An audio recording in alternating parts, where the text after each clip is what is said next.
Des livres, et vous? C'est le podcast des ambassadrices et des ambassadeurs du CDI pour des lectures qui rendent libres. Retrouvez-nous régulièrement pour écouter des extraits de livres que nous aimons et que nous tenons à partager avec vous.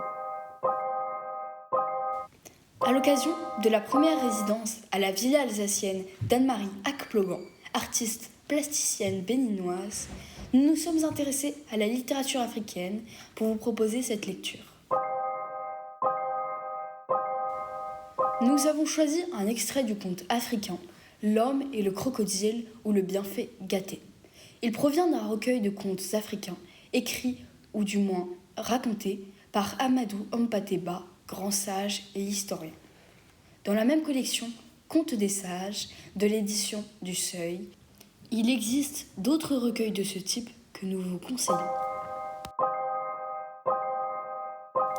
Un jour, il y a très longtemps, alors que les animaux et les hommes se comprenaient encore, un crocodile imprudent s'était aventuré assez loin sur la terre ferme. Or, ce jour-là, un feu vint à se déclarer dans la brousse aux herbes touffues. Notre malheureux crocodile, bientôt bloqué par les flammes, ne peut plus rejoindre les eaux maternelles de la rivière. Le feu se rapproche, la fumée l'entoure. Suffoqué, la respiration lui manque. Cherchant son chemin à tâtons, ses pattes heurtant maladroitement les cailloux, il va tout de travers.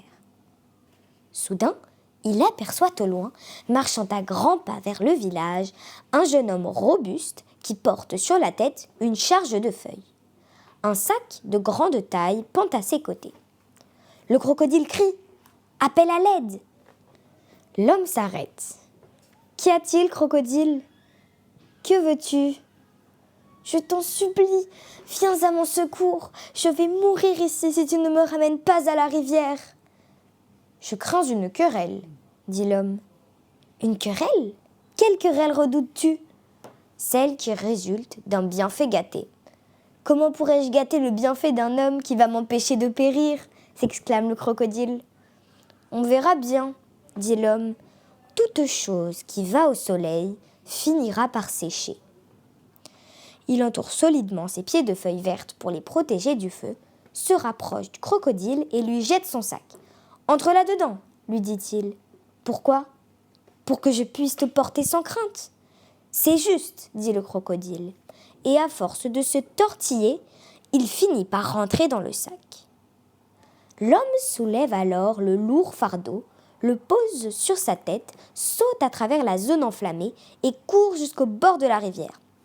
Là, il dépose le sac sur le rivage, puis s'éloigne. « Crocodile, » dit-il, « te voici arrivé au bord de l'eau. »« Homme généreux, » dit le crocodile du fond de son sac, « je t'en prie, parfait ton geste et la considération dont tu as fait preuve à mon égard et porte-moi jusque dans l'eau. Alors, il sera clair pour moi que je suis vraiment sauvé du feu. » L'homme retrousse son pagne, ramasse le sac et entre dans la rivière. Afin que le crocodile se sente à l'aise, il dépose son fardeau suffisamment au large. « Tu peux sortir, » lui dit-il. « Tu es maintenant dans l'eau. » Le crocodile sort, se détend et fait mine de s'engager vers les profondeurs.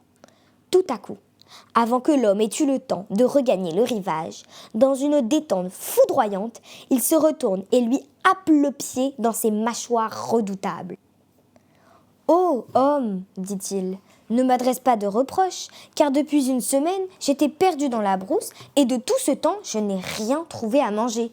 Si je te laissais aller maintenant, je mourrais de faim. » Indigné par une telle injustice, l'homme s'écrie « Tu n'as pas honte de payer ainsi en mal le bien que je t'ai fait ? » « Bon, dit le crocodile, attendons que quelqu'un vienne boire à la rivière et demandons-lui de juger entre nous. »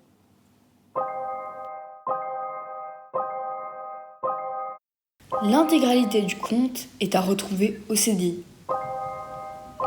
Les textes du concours de nouvelles, dont le sujet cette année est « Nul ne sait là où les pieds conduisent la tête », proverbe béninois, vont être mis à la lecture et au vote pour déterminer qui sont les lauréats. Ce sujet nous a été proposé par Anne-Marie Akplogan. Le texte a été lu par Adélaïde, élève de 6e. Un grand merci à elle. Merci aussi à Anaëlle, élève en 4e, de prêter sa voix au texte de présentation de ce 4e podcast, à Judith Beaufils pour la réalisation et à l'École alsacienne pour la diffusion. Retrouvons-nous bientôt pour de nouvelles lectures.